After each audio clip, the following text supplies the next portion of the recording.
Correct me, please. We'll start with Pat. Hey, Coach, you've got a 2-point game there early in the fourth quarter, and that quarter's been strong for you the last couple of games. Did you see anything different? Are there areas you would have liked to execute better? Yeah, we would have liked to execute better there on the offensive end, but we needed some more stops there. They hit some shots on us, hit some tough shots on us. And if they do score, we gotta get out of that net in a hurry and go and get back in attack mode. So yeah, we just ball didn't quite bounce our way there tonight. Yeah, Nate, I know you talk a lot about defense fueling your offense. How hard is it to do that in a game where you're only able to force 3 turnovers? Yeah, we're usually more active than that. Our deflections, our active hands are usually much more active. I thought the effort was there. We just needed to, juice it up there a little bit to try to create some more turnovers. But it didn't happen. Like you said, that's one of our strengths, so we can get those turnovers and get some 2-on-1s and fast break points at the rim. It didn't happen tonight. Scott. Nate, we saw an all-bench unit for the first time this season. Was that to get a different look? Was that to get the guys rest? What was your goal there in the fourth quarter, which seemed to work too? Yeah, it was an interesting game, lineup wise and substitution wise. And like you said, Cassius got in and Edmond got in, Jakar got in. So, and to those guys' credit, I thought they came in and did a very nice job. Like you mentioned, they were aggressive. They were aggressive in the zone and in the man. So it's good. Our guys, they have to continue to stay ready. They're doing a good job of staying ready. And they know I can call on them at any time, and they're ready to perform. Other questions? No one? All right, Coach. Thank you. Okay, thank you. Very much.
Oh my God, you're so silly. Go ahead.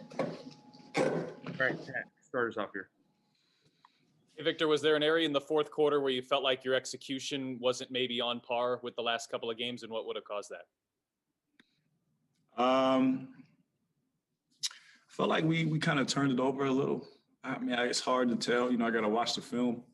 I really wasn't in the game till later in the game when we were trying to, work our way back. But I got to watch the film. I think, we turned it over a few times. They kind of got it, sustained a pretty comfortable lead.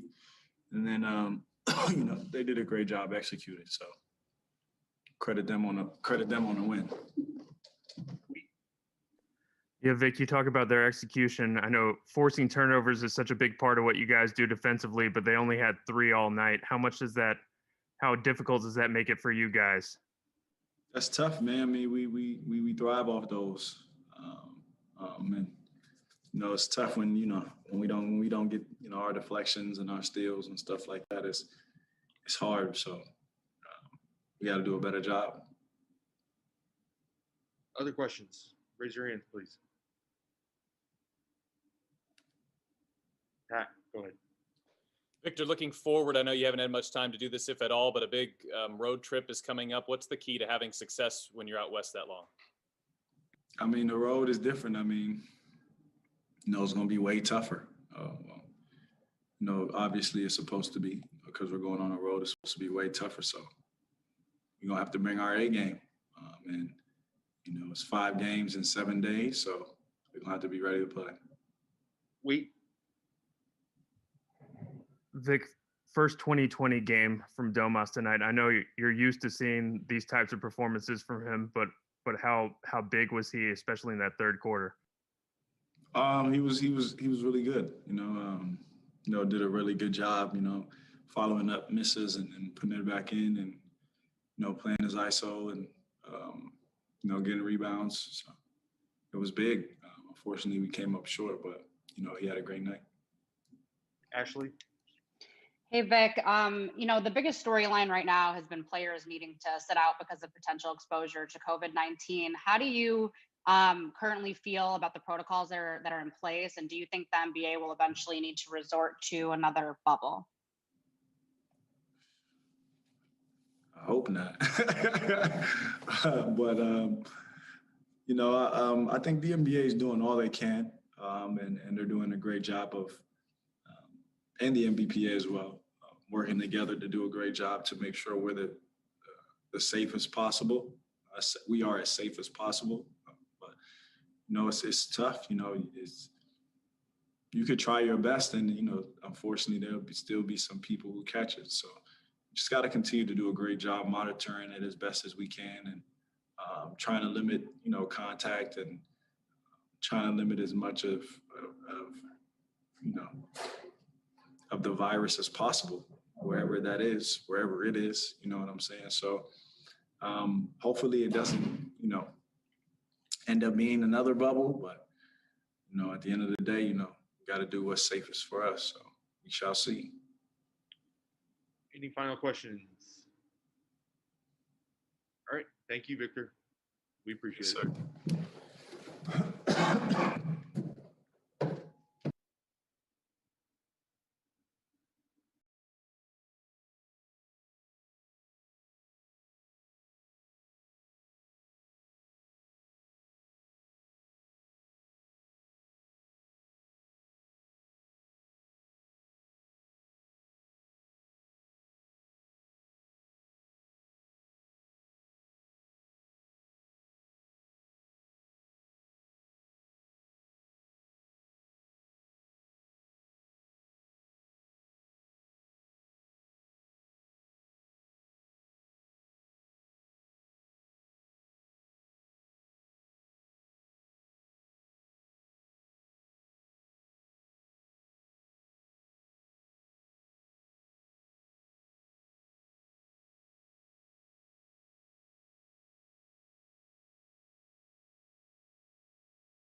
Pat, start us off, please. Domantas, I know you're a team-oriented guy, and it's frustrating to come into a loss, but can you speak to your night? It's your first 2020 night of your career. Where were you able to find effectiveness on the floor? Just trying to be aggressive, get some offensive rebounds, putbacks. Guards were doing a great job at attacking the bigs, and anything they missed, I try to clean up. I didn't have a great shooting night, so just trying to clean up, and set good screens for my teammates. Yeah, you only had 4 points in the first half, but 20 in that third quarter. Was it a point of emphasis for you after halftime to come out more aggressive? Yeah, I felt like I need to be way more aggressive, take more shots, be more of a leader on the offensive end, and just be more aggressive. I felt like I wasn't being as out there, in the first half, so I had to do that, but the most important part was the defense. We needed to get stops, and when we needed the stops in the last 5-6 minutes, we couldn't get them. Scott. Domas, it's not often a team has just 3 turnovers like the Suns did. Why do you feel like they were able to be so successful offensively? They did a great job of reading our defenses. They came prepared, and I feel like it's on us. We weren't as aggressive as we usually are, denying out of bound plays, pressuring the ball. We didn't have as many deflections as we usually do. So I feel like it's our fault.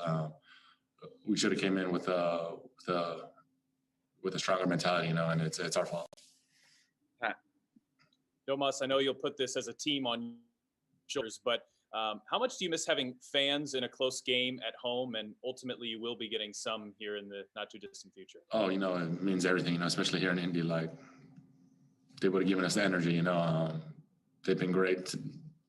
3 years I've been here. 3 years I've been here, they've been awesome here, just pushing us, those games down to the wire. We love those, especially here at home. And it's been awesome to have them, and hopefully we get them back soon. Looking ahead, you're about to set out on your first real road trip of the season, and it's a challenging one with 5 games in 7 days. What do you need to do to be successful in this trip? We got to take care of our bodies, we got to take care of our bodies, be healthy, be ready, and take every game. It's like you said, first road trip on the road. It's like, we're gonna have to come out, and really lock in. There's gonna be a lot of different schemes, sets, players we're gonna face. Coach likes to throw a lot of different defensive schemes depending on who it is. So we're gonna have to be just as locked in mentally as physically. Any final questions for Domas here? All right, thank you.